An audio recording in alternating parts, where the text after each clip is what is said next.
So, kukuha pala tayo ngayon ng dahon ng saging para ilagay natin doon sa higaan ng mga biik natin para kahit paano hindi sila lamigin.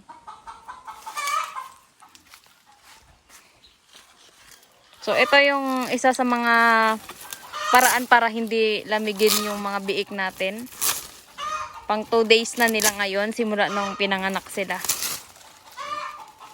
Pwede rin naman kung may mga extra kayo mga tela, pero kasi kapag umihi sila dun sa tela, mababasa yun.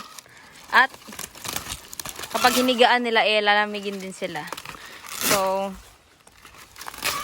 ito yung mga madadaling paraan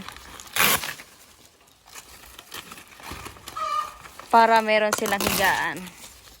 Ilalagay natin ito doon sa kanilang higaan.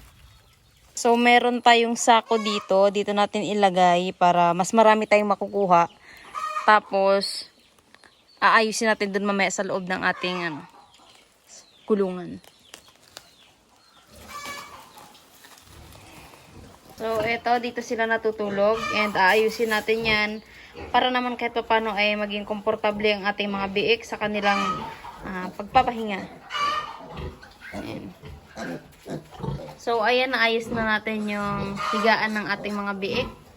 So, magiging komportable na sila dyan. And may ilaw na rin sila para mainitan sila at hindi sila lamigin. So,